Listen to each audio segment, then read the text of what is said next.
Hello dear students, जय हिंद। मैं हूं विनोद दुबे और आप देख रहे हैं इट्स मैथ टाइम। उम्मीद करता हूं आप सब स्वस्थ होंगे, मस्त होंगे, पढ़ाई लिखाई अच्छी चल रही होगी और साथ ही साथ मस्ती भी चल रही होगी। तो यहाँ पर आज हम लोग डिस्कस करेंगे नंबर सिस्टम के एक पार्ट के बारे में, जो है हमारा को प्राइम नंबर। को प्राइम नंबर के बारे में हम कल डिस्कस करना भूल गए थे। हम लोग ने प्राइम नंबर को डिस्कस किया था, कंपोजिट नंबर को डिस्कस किया था, पर को प्राइम नंबर को हम भूल गए थे। अगर को प्राइम नंबर की बात करें, देखिए सर, कोई भी ऐसा नंबर, अगर दो नंबर है, two numbers are said to be co-prime, two numbers are said to be co-prime if there is no common factor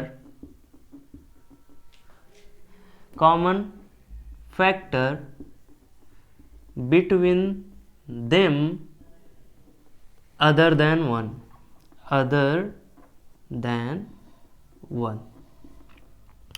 तो मेरा कहने का क्या मतलब है, इस बात को समझिए। कोई भी दो नंबर कब को प्राइम बोले जाएंगे? जब उनके बीच कोई भी कॉमन फैक्टर ना हो सिवाय एक के, या हम ये कह सकते हैं उन दोनों नंबर का HCF हमेशा 1 हो। जैसे अगर हम ले लें 2 और 3, ठीक है, 2 का कॉमन फैक्टर क्या है? 1 2 है, और 3 का क्या है? 1 3 है। देखो 1 इसमें भी कॉमन है, 1 इसमें भी कॉमन है, इसके अलावा कोई दूसरा नंबर कॉमन नहीं है। लेकिन अगर यहाँ हम 2 और 4 लेते तो बताओ, इसका होता 1 2 और इसका होता 1 2 और 4। बताओ, इसमें 1 और 2, यहाँ पर 2 कॉमन फैक्टर हो जाते। तो भैया ये को प्राइम नहीं है, ये वाला हमारा को प्राइम नंबर है। अगर हम कह दें कि यहाँ 5 है, यहाँ पर 12 है, क्या ये को प्राइम है? हाँ है, क्योंकि यहाँ पर भी जो HCF है या कॉमन फैक्टर है, हाईएस्ट कॉमन फैक्टर जो है वो 1 है। क्या है? 1 है। इसके अलावा कोई भी नंबर ऐसा नहीं है जो उसमें कॉमन हो। चलिए देखते हैं आगे। तो मैं उम्मीद करता हूं कि आप लोग को प्राइम नंबर समझ गए होंगे। को प्राइम नंबर समझ गए तो आज हम थोड़ा सा और नंबर सिस्टम के बारे में डिस्कस करेंगे।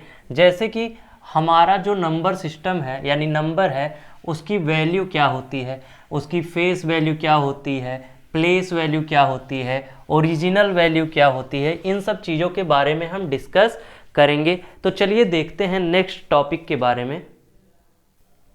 देखिए, अगर यहाँ पर कोई नंबर लिखा गया है जैसे 2 3 4 7 9, अगर हम बात करेंगे सबसे पहले फेस वैल्यू की, किसकी?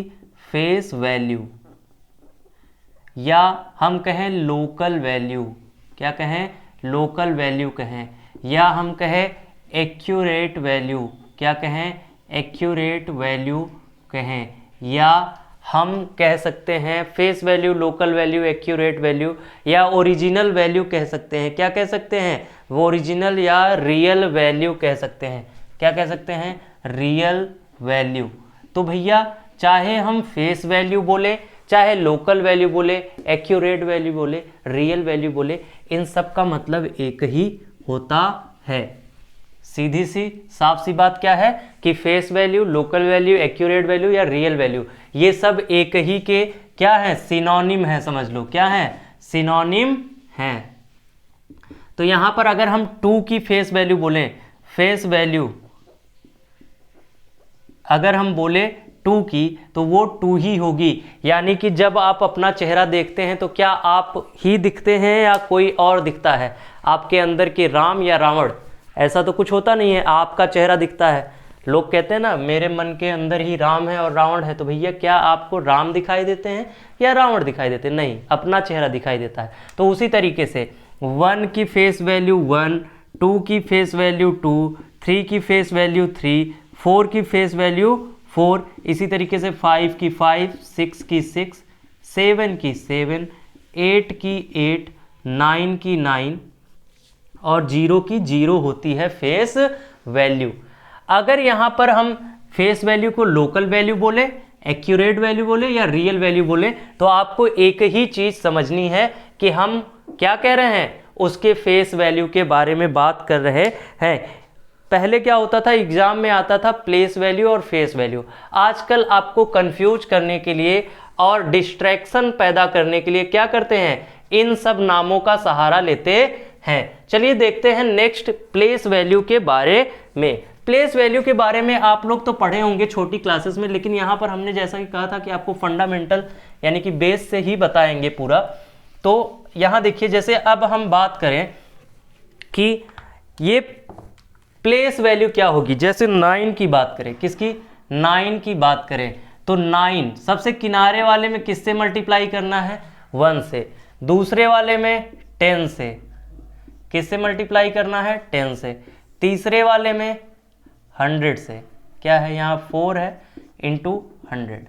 चौथे वाले में क्या है, यहाँ पर हमारा 3 है इंटू 1000। और यहाँ पर क्या है, चौथा है 2 इंटू 10,000। अब समझने वाली बात यह है सर कि जैसे जैसे हम लेफ्ट से राइट की तरफ बढ़ेंगे, क्या लेफ्ट से राइट बढ़ रहे हैं, नहीं, राइट से लेफ्ट की तरफ। देखो ये राइट है, राइट मोस्ट, ये लेफ्ट मोस्ट है, यानी कि जब हम राइट से लेफ्ट की तरफ जाएंगे तो वहां पर 1, 10, 100, 1000, 10,000, लाख, 10 लाख से मल्टीप्लाई करेंगे। अभी हम नंबर सिस्टम के बारे में ये भी बात करेंगे कि इंडियन नंबर सिस्टम क्या है और इंटरनेशनल नंबर सिस्टम क्या है। तो यहाँ पर जब हम बात करेंगे 9 की प्लेस वैल्यू तो वो हो जाएगी 9, लेकिन 7 की करेंगे तो वो हो जाएगी 70, 4 के करेंगे तो 400 हो जाएगी, 3 की करेंगे तो 3000 हो जाएगी, और 2 की करेंगे तो 20,000 हो जाएगी। और इसी को जब हम जोड़ कर लिखते हैं, कैसे लिखते हैं, देखिए 9, 70, 400, यहाँ पर 3000 और यहाँ पर 20,000, कुछ इस तरीके से जब लिखते हैं हम तो हमें क्या मिलता है, 2, 3, 4, 7, 9, ये नंबर मिलता है। देखो ये अगर इसकी बात करें तो लिखोगे कैसे, 20,000, क्या लिखोगे 20,000, फिर 3000, फिर लिखोगे 400, फिर लिखोगे क्या 70, और फिर लिखोगे क्या 9। तो ये बोला जाता है एक्सपेंडेड फॉर्म। क्या बोला जाता है, ये बोला जाता है एक्सपेंडेड फॉर्म। पता है ये वाले क्वेश्चन भी एग्जाम में आते हैं कुछ इस तरीके से, जैसे बोल दिया 7007 को दिखाइए, तो जब बीच में जीरो वाले नंबर आने लगते हैं ना तो लोग घबराने लगते हैं कि इसको हम कैसे दिखाएंगे। जैसे बोलेगा 11,000, ठीक है 11,000 बोल दिया, थाउजेंड्स, 1111, अब आपको ये लिखने के लिए बोल दिया तो आप सोचोगे क्या कुछ इस तरीके से लिख दें, नहीं, ये तरीका नहीं होता है, वो आपको बस बहकाने का काम करता है। अगर आपको लिखना है 11,000 तो सीधी सी बात 11,000 लिखना है तो कैसे लिखोगे, देखो लिखोगे 11,000, इकाई, दहाई, सैकड़ा, हजार, 10,000, ठीक है। फिर 1100 कैसे लिखोगे, कुछ इस तरीके से लिखोगे, और फिर 11 कैसे लिखोगे, कुछ इस तरीके से लिखोगे। तो यहां पर हो जाएगा 1121, तो ये हो जाएगा आपका राइट आंसर। जबकि बोला क्या है 11,000, 1100, 11। लोग वहां पर ऑप्शन दे देगा, 4 ऑप्शन दे देगा, चलो मान लो यहीं लिख देते हैं, जगह नहीं है, हम कह देंगे कि एक ऑप्शन ये दे दिया, ठीक है, एक ऑप्शन दे दिया कुछ इस तरीके से, एक ऑप्शन दे दिया जो हमारा सही है, ठीक है, और एक ऑप्शन दे दिया क्या, नन ऑफ दीज। मान लो चौथा ऑप्शन दे दिया NON, NOT, none of these, ठीक है। तो यहां पर देखोगे तो इस तरीके से ही क्वेश्चन पूछे जाते हैं फेस वैल्यू और प्लेस वैल्यू को लेकर के। चलिए नेक्स्ट टॉपिक जो है इसमें अभी और भी बाकी है, नंबर सिस्टम के बारे में, उसको देख लेते हैं। चलिए देखिए यहां पर लिखा हुआ हेडिंग आपको इंडियन नेशनल सिस्टम और international number system. Indian national number system की बात करते हैं तो हम क्या लिखते हैं, आप जनरली जानते हैं, हम लिखते हैं इकाई, क्या लिखते हैं, इकाई, फिर बोलते हैं दहाई, फिर क्या बोलते हैं सैकड़ा।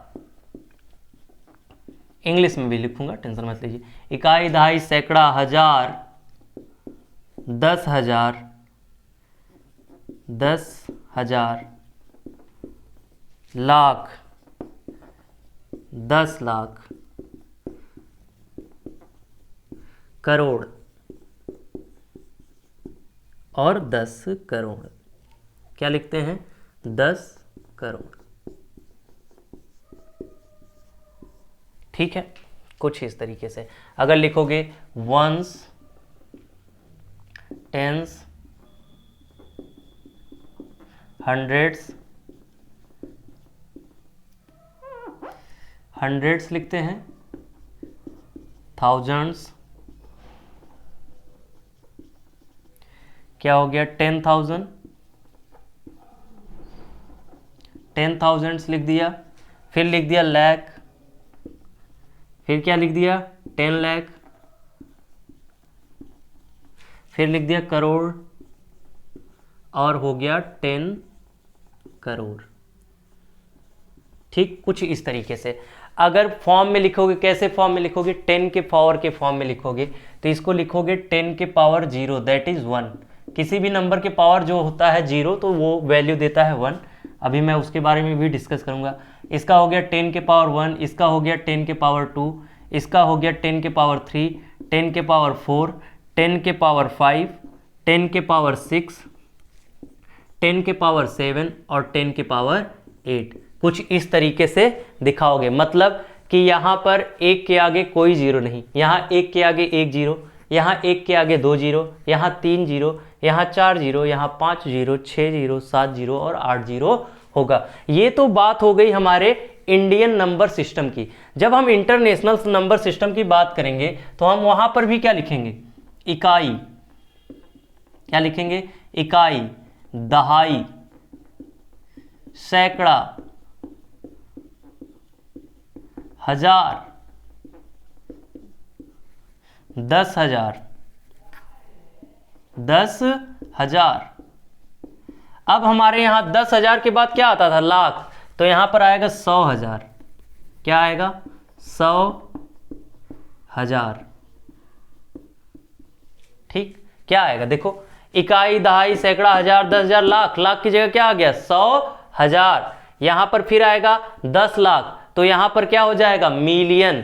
क्या हो जाएगा? 1 मिलियन। 1 मिलियन क्या हो जाएगा? 1 मिलियन हो जाएगा। इसी तरीके से 100 मिलियन, सॉरी 10 मिलियन, फिर 100 मिलियन होगा। समझ रहे हैं कि नहीं समझ रहे हैं आप? अगर आप लोग समझ रहे हैं तो हाँ में जवाब दीजिएगा कमेंट सेक्शन में। 100,000 के बाद क्या हो गया? मिलियन हो गया, फिर हो गया 10 मिलियन और हो गया 100 मिलियन। अगर दिखाना चाहते हो तो सेम तरीका, 10 to power 0, 10 to power 1, 10 to power 2, 10 to power 3, 10 to power 4, 10 to power 5, 10 to power 6, 10 to power 7 और 10 टू पावर 8। यानी कि जहां हम इसे 10 करोड़ कह रहे हैं यहां पर हम 100 मिलियन कह रहे हैं, जहां पर हम करोड़ कह रहे हैं वहां पर 10 मिलियन कह रहे हैं, जहां पर हम 10 लाख कह रहे हैं वहां पर 1 मिलियन कह रहे हैं। यानी कि 1 मिलियन किसकी बात कर रहे हैं? 1 मिलियन की बात कर रहे हैं। तो 1 मिलियन इक्वल टू होता है 10 लाख। क्या होता है? 1 मिलियन इक्वल टू होता है 10 लाख। अब देखो 100 मिलियन, यहां देखो कितना है? 10 करोड़। 100 मिलियन तो उसी को 1 बिलियन भी बोलते हैं। क्या बोलते हैं? 1 बिलियन भी बोलते हैं। चलिए आगे देखते हैं। नंबर सिस्टम का हमने देख लिया कि इंटरनेशनल नंबर सिस्टम, और कौन सा देख लिया? इंडियन नंबर सिस्टम देख लिया है। अब इसके बाद हम बात करेंगे कौन सा टॉपिक है हमारा? अंक। ठीक है, देखिए सर, जब यहां पर हम कहते हैं कोई 2 अंक की संख्या है, अ नंबर ऑफ 2 डिजिट्स, कोई भी नंबर है जो 2 डिजिट्स हैं, जिसमें क्या है 2 डिजिट्स हैं, तो हमेशा उन डिजिट्स को जो भी मानेंगे आप, मान लो हमने मान लिया कि यूनिट डिजिट जो है, यूनिट डिजिट जो है वो है y, और जो 10th डिजिट है वो है x। तो भैया जब भी नंबर को रिप्रेजेंट करोगे तो आप लिखोगे 10x प्लस वाई। क्या लिखोगे? 10x प्लस वाई लिखोगे। क्या लिखोगे? क्यों? क्योंकि 10th डिजिट मतलब 10th डिजिट है तो 10 इंटू एक्स, तो 10x, y इंटू 1 यानी y, ऐसे लिखोगे। और इस तरीके का क्वेश्चन भी आता है कि इन अंकों को जब रिवर्स कर दिया जाए, क्या कर दिया जाए? रिवर्स कर दिया जाए, तो अब क्या लिखोगे? रिवर्स कर देने पर 10y प्लस एक्स कर दोगे। क्या कर दोगे? 10y प्लस एक्स कर दोगे। मान लो इसकी वैल्यू क्या है? 81 है, इसकी वैल्यू क्या है? 18 है। क्या है? 81, 18, ठीक है। अब देखो सर, जब भी इस तरीके के क्वेश्चन पूछेगा तो हो सकता है ज़्यादातर केसेस में आपको कुछ इसी तरीके के, जैसे 45 है, 54 है, 36 है, 63 है, 78 है, 87 है, कुछ इस तरीके की चीज़ें देखने को मिल सकती है। ज़्यादातर क्वेश्चंस यही देते हैं, क्योंकि ज़्यादा क्रिटिकल क्वेश्चन बनाने का उनका भी मोटो नहीं होता है। उनका भी मोटिव यही होता है कि आप बस दिमाग को वहाँ तक पहुँचाएं। ऐसा नहीं है कि वो आपकी क्वेश्चन लगाने की क्षमता को चेक कर रहे हैं, वो चेक कर रहे हैं कि आप किसी क्वेश्चन को कितना जल्दी आप पकड़ लेते हो। सॉल्व तो आप कर ही लोगे, अगर टाइम दिया जाएगा 1 घंटे, 10 घंटे, 50 घंटे, तो आप सॉल्व कर लोगे। लेकिन उनका मोटिव क्या रहता है कि आपको ये पता हो कि आप किसी क्वेश्चन को कितना जल्दी पकड़ सकते हो। तो कुछ इस तरीके के क्वेश्चंस बनते हैं। अब ये वाला टॉपिक तो हमारा हो गया नंबर ऑफ 2 डिजिट वाला। अब देखो यहाँ इसके बाद जो आएगा, कई सारे टॉपिक हैं, लेकिन हम सोच रहे हैं कि आपको डिविजिबिलिटी रूल पढ़ा दें, या फिर कोई टॉपिक अगर ऐसा है जो बचा हुआ है तो आप कमेंट सेक्शन में बता दीजिए, उसको भी बता दिया जाए। जैसे कि ये एक टॉपिक हमेशा पूछा जाता है कि n अंकों की सबसे बड़ी संख्या, n अंकों की सबसे बड़ी संख्या, बड़ी संख्या।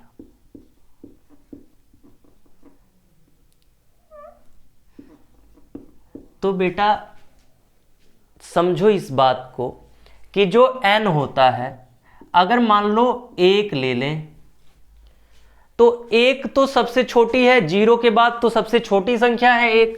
तो अब सीधी सी बात है, सबसे बड़ी संख्या कितनी होती है? देखो 0 लेते हैं हम, 1 लेते हैं, 2 लेते हैं, 3 लेते हैं, 4, 5, 6, 7, 8 और 9। इन्हीं 10 अंकों से मिलकर के सारी संख्याएं बनती हैं। तो अगर हम देखें तो इसमें सबसे बड़ा कौन है? n है, मतलब 9 है। तो हम 2 अंकों की बात कर लें। 1 अंक की सबसे बड़ी संख्या 9, 2 अंक की 99, 3 अंक की 999, 4 अंक की 9999, 5 अंक की 90999। ठीक इस तरीके से कुछ 1 2 3 4 5 इसी तरीके से 6 अंकों की बोल दो, लिख दो भैया 99999। ये तो सबसे आसान बात हो गई। अब ये क्या थी? n अंकों की सबसे बड़ी संख्या। अगर बात की जाए सबसे छोटी संख्या की, किसकी बात की जाए? सबसे छोटी संख्या।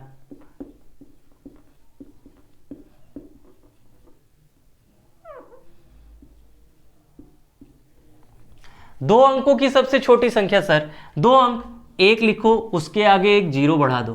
3 अंक पूछा जाए तो 1 लिखो, 2 0 बढ़ा दो। 4 अंक पूछा जाए 3 0 बढ़ा दो। 5 अंक पूछा जाए 4 0 बढ़ा दो। 6 अंक पूछा जाए तो 5 0 बढ़ा दो। इस तरीके से n अंकों की सबसे छोटी संख्या और यहां n अंकों की सबसे बड़ी संख्या, ये भी लिखना आ गया। अब चलिए इसके बाद हम लोग डिस्कस करेंगे डिविजिबिलिटी रूल के बारे में। देखिए सर, हम लोग डिस्कस करेंगे अब डिविजिबिलिटी रूल के बारे में। अगर हम 0 और 1 को छोड़ दें, किसको छोड़ दें? 0 और 1 को छोड़ दें तो हमारा 2 है, 3 है, 4 है, 5 है, 6, 7, 7 8 9 10 11 12 यहाँ तक की बात करेंगे तो हम सबके डिविजिबिलिटी रूल के बारे में समझेंगे। सबसे पहले अगर हमें समझना है तो समझ लेते हैं, पहला और सबसे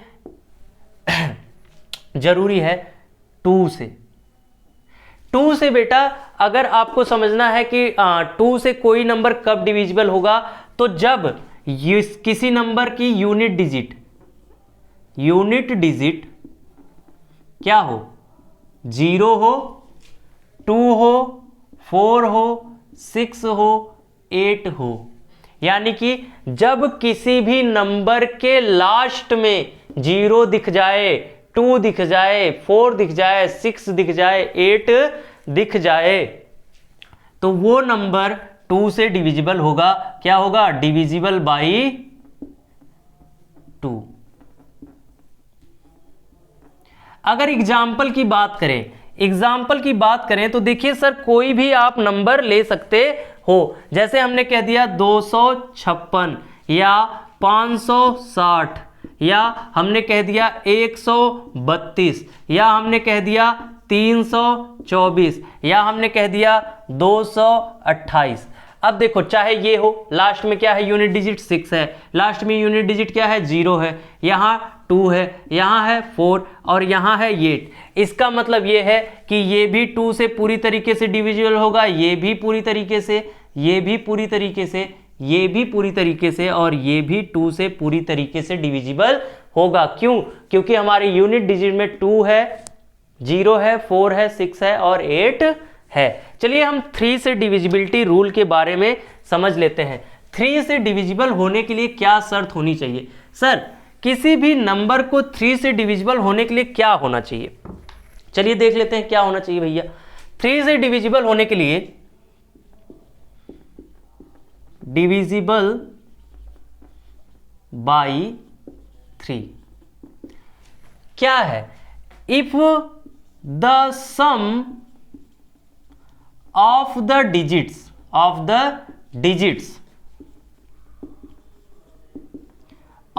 a number is divisible by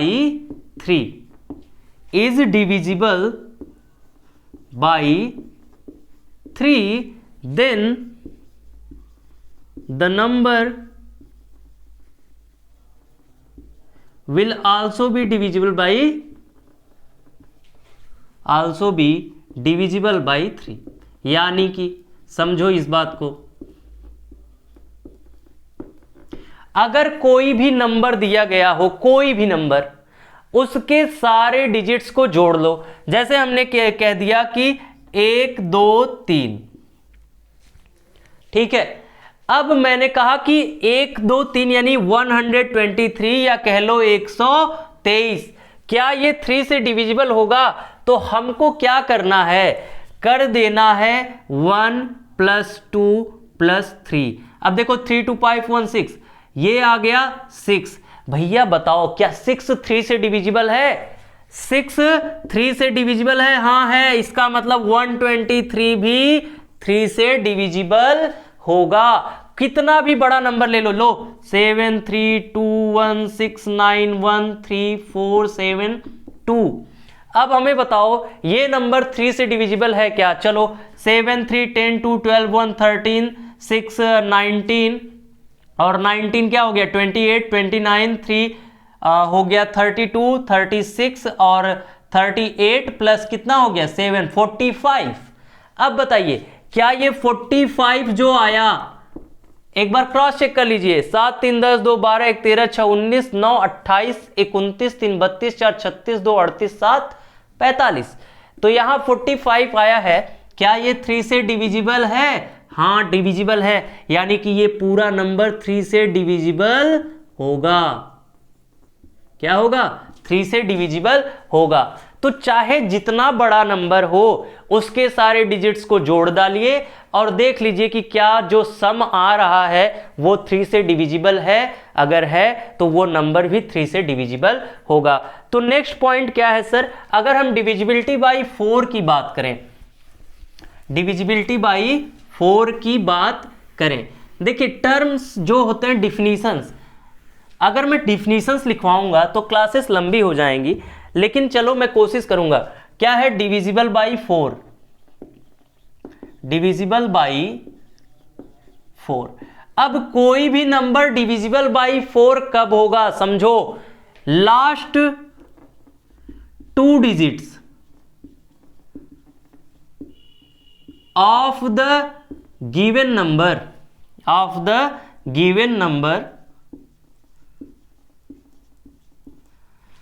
if last 2 digits of the given number are 0 और multiple of 4, क्या है? multiple of 4, then the number is divisible by 4। क्या होगा? is divisible by 4।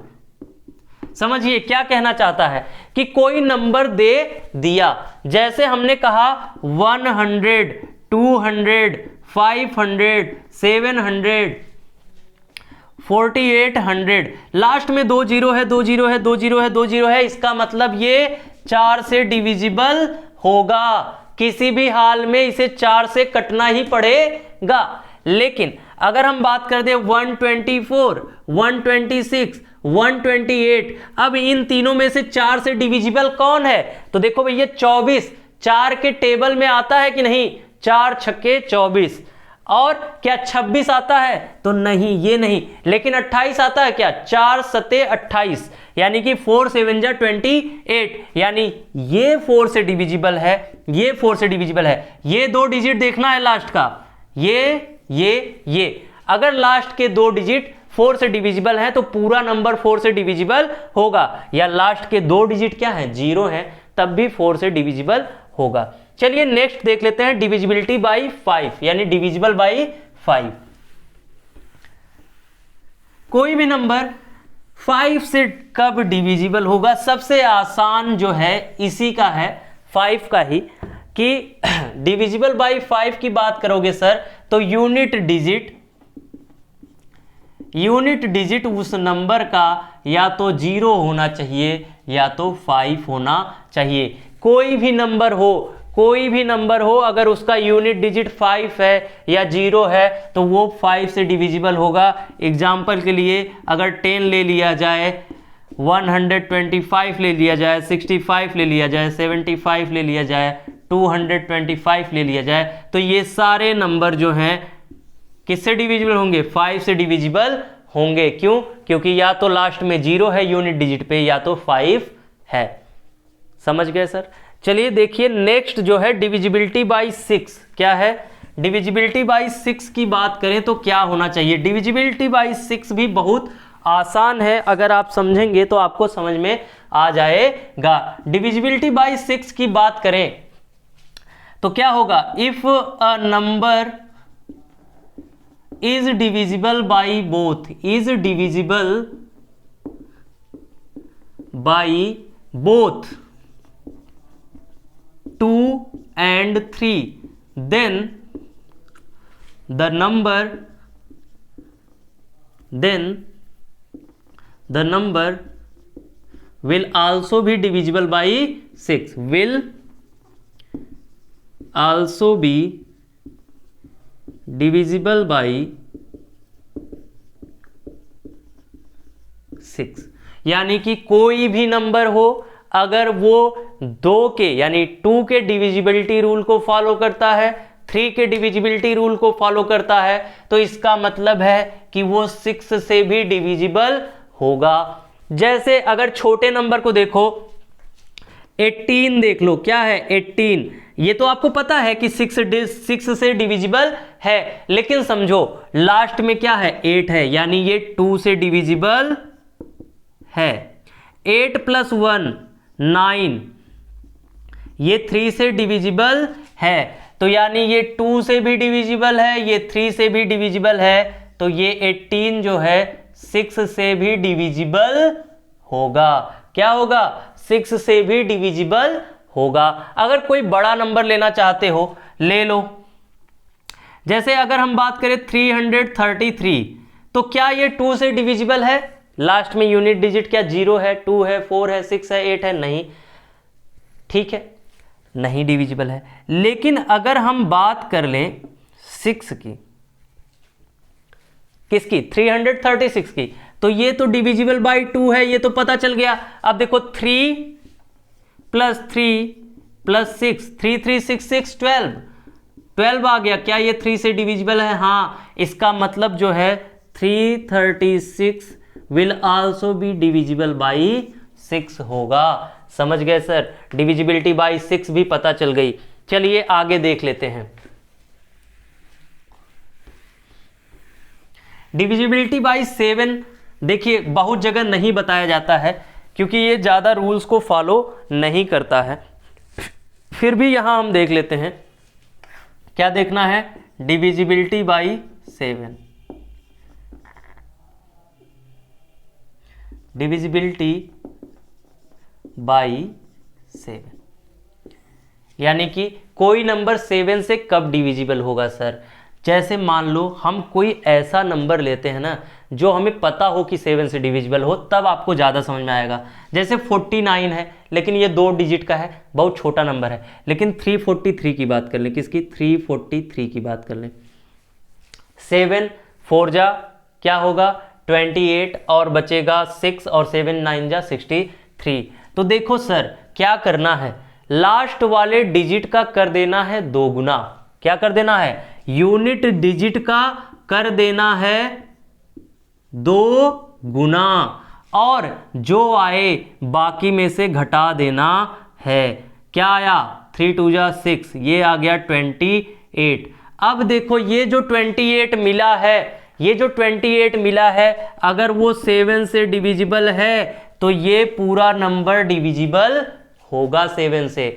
अगर हम बात करें सर, देखिए ये वाला रूल जो है 7 का, ये छोटे नंबर्स के लिए तो आसान है लेकिन बड़े नंबर्स के लिए करना थोड़ा मुश्किल हो जाता है। इसीलिए हम 7 के डिविजिबिलिटी रूल के बारे में बहुत कम बात करते हैं। लेकिन देख लो सर, अगर कोई नंबर बार बार आए, कितनी बार? 6 बार। जैसे 3 3 3 3 3 कितना हो गया? ये कितनी बार है? ये 6 बार आ गया।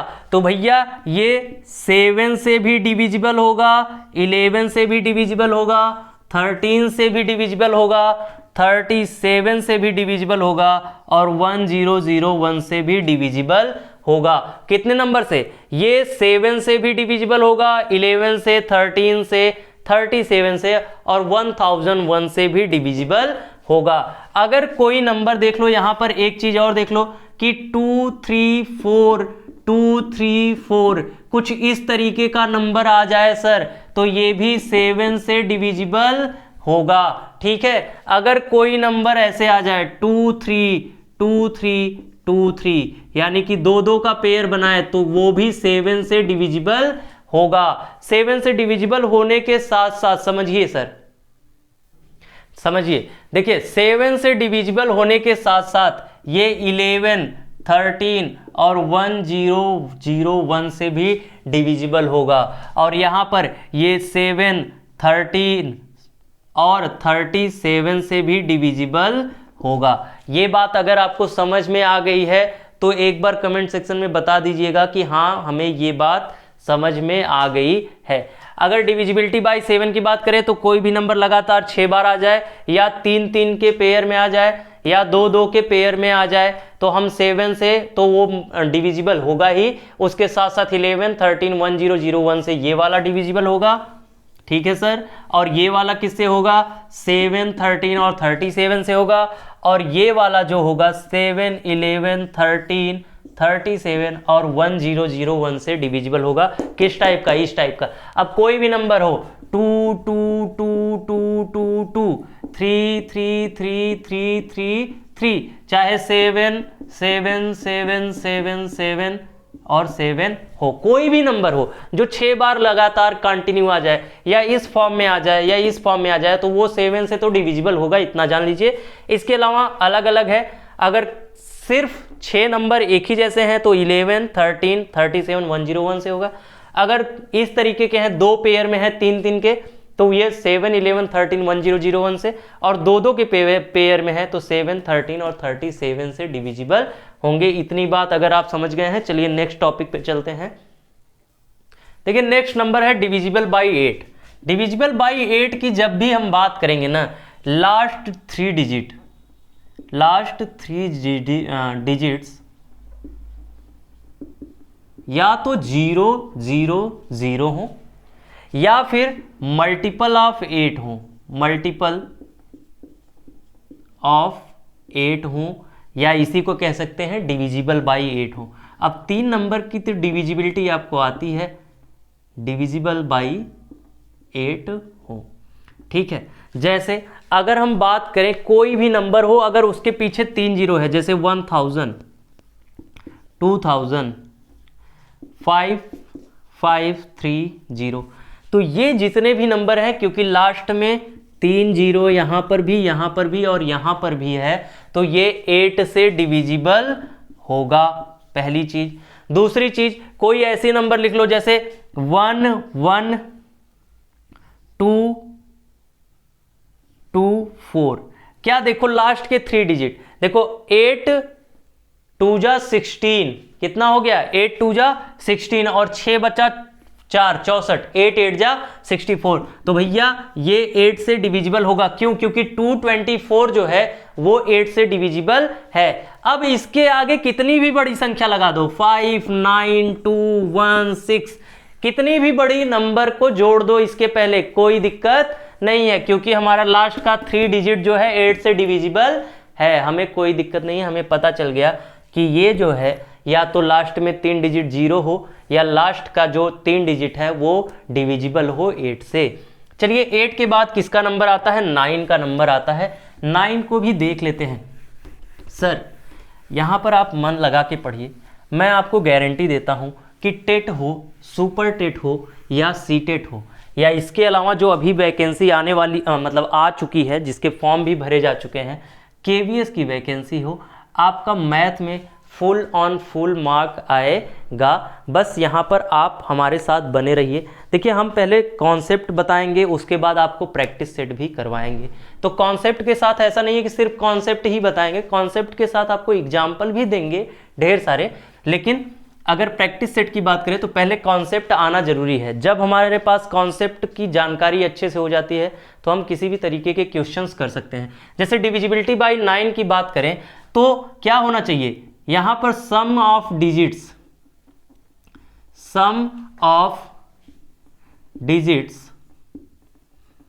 ऑफ द गिवन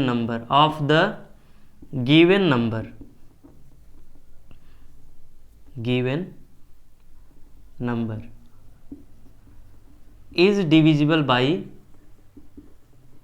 डिविजिबल नहीं लिखेंगे, इफ द क्या लिखेंगे, if sum of digit of the given number is multiple of 9। क्या है, अगर 9 का मल्टीपल है तो number will be divisible by 9, number will be divisible by 9। कोई भी नंबर, जैसे हमने लिख दिया 1872, क्या लिख दिया 1872। अब देख लो भैया, इसको जोड़ लो, 1 + 8 + 7 + 2, तो क्या मिला 189 और 7 2 9 यानी 18 मिला। क्या 18 9 से डिविजिबल है? हाँ, तो इसका मतलब क्या है, ये भी 9 से डिविजिबल होगा। कोई भी नंबर हो, चाहे जितना बड़ा हो, जैसे लिख दिया 5 7 9 2 3 1 6 2 1। अब जोड़ लो, 7 5 12 9 21 2 23 3 26 1 27 27 6 33 2 35 1 36, क्या आ गया 36। अब बताओ क्या ये 9 से डिविजिबल है? हाँ डिविजिबल है, तो ये नंबर भी 9 से डिविजिबल होगा, इसमें कोई शक नहीं है। अब बात करते हैं डिविजिबल बाई 10। ये सबसे आसान है, सबसे लल्लू वाला सवाल इसी से आता है। फिर भी बहुत से लोग हैं जो उसे गलत कर देते हैं। तो यहाँ पर डिविजिबिलिटी बाई किसकी बात कर रहे हैं? 10 की।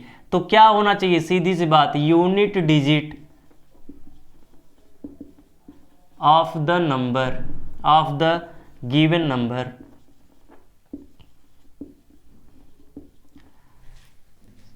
इज 0। अगर if unit digit of the given number is 0, number is divisible by 10। क्या लिखोगे? डिविजिबल बाई 10 होगा।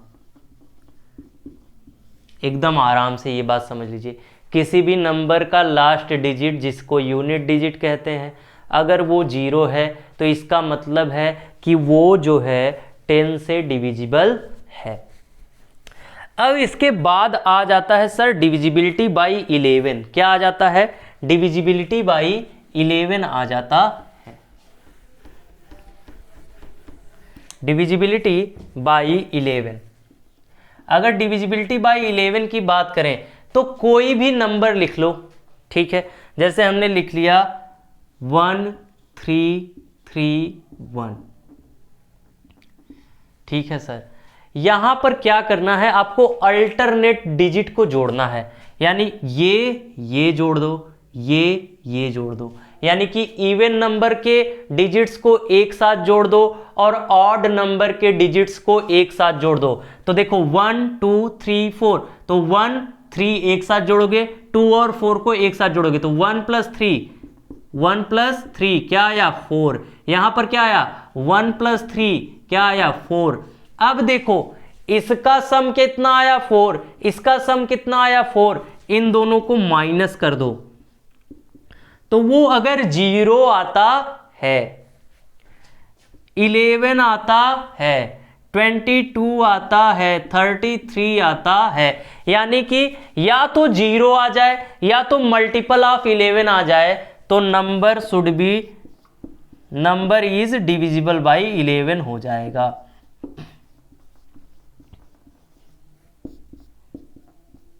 अब जैसे देख लो, कोई एक बड़ा नंबर ले लेते हैं 5 4 4 5 4 5।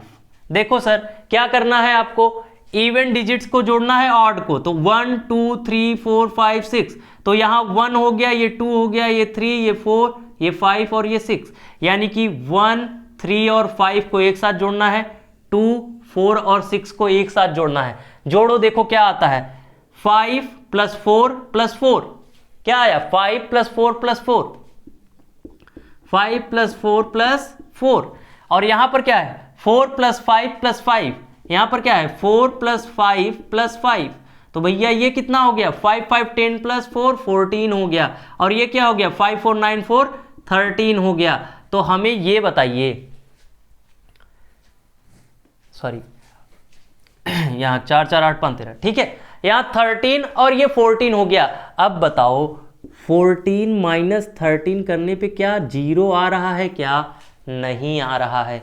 0 नहीं आ रहा है, इसका मतलब ये 11 से डिविजिबल नहीं होगा। लेकिन यही सोचो कि अगर यहां पर 4 की जगह पर हम 5 लिख देते, क्या लिख देते? 5 लिख देते, तो यहां पर हो जाता 5 और यहां पर हो जाता 14 हो जाता।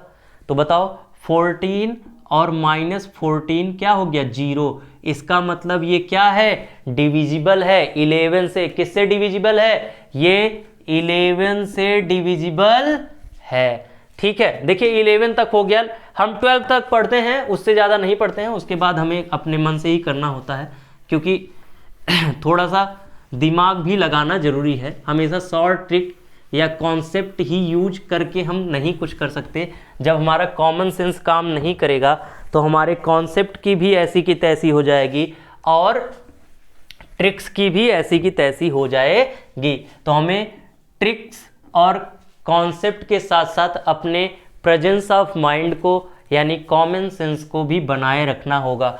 डिविजिबिलिटी बाई 12, तो 12 के 2 फैक्टर की बात करें, 3 और 4, क्या बात करें? 3 और 4 की, तो कोई भी नंबर अगर यहां देखो नंबर इज डिविजिबल बाई 3 हो और नंबर इज डिविजिबल बाई 4 भी हो, यहां थोड़ा उल्टा दिख रहा है साइन, इसका मतलब उल्टा मत समझ लेना। हमारा कहने का सीधा सा मतलब है कि नंबर 4 से भी डिविजिबल हो और नंबर 3 से भी डिविजिबल हो, तो नंबर जो होगा वो डिविजिबल होगा 12 से भी, यानी कि कोई भी नंबर ऐसा ले लो जो 4 से डिविजिबल हो, 3 से डिविजिबल हो, तो वो नंबर हमारा 12 से भी डिविजिबल होगा। जैसे हम एग्जाम्पल ले लें 1728। अब बताओ लास्ट में 28 है, इसका मतलब ये डिविजिबल बाई 4 है। अगर हम बात कर दें 1 + 7 + 2 + 8, तो यहां पर हो गया 2 8 10 और 18 हो गया। क्या हो गया? 18 हो गया। ये डिविजिबल बाई 3 है, यानी कि ये 4 से भी डिविजिबल है, 3 से भी डिविजिबल है, यानी कि 1728 1728 will also be divisible by 12 होगा। तो ये था हमारा आज का सेशन। आज के सेशन में हमने नंबर सिस्टम में जो चीज़ें छोड़ी थी वो पढ़ ली और उसके साथ साथ डिविजिबिलिटी रूल भी पढ़ लिया। देखिए नेक्स्ट सेशन में हम लोग मिलेंगे नेक्स्ट टॉपिक के साथ। तब तक के लिए आप लोग हमारे साथ बने रहिए इट्स मैथ्स टाइम के साथ और पढ़ते रहिए और विश्वास रखिए कि आप सफल जरूर होंगे। Thank you. जय हिंद।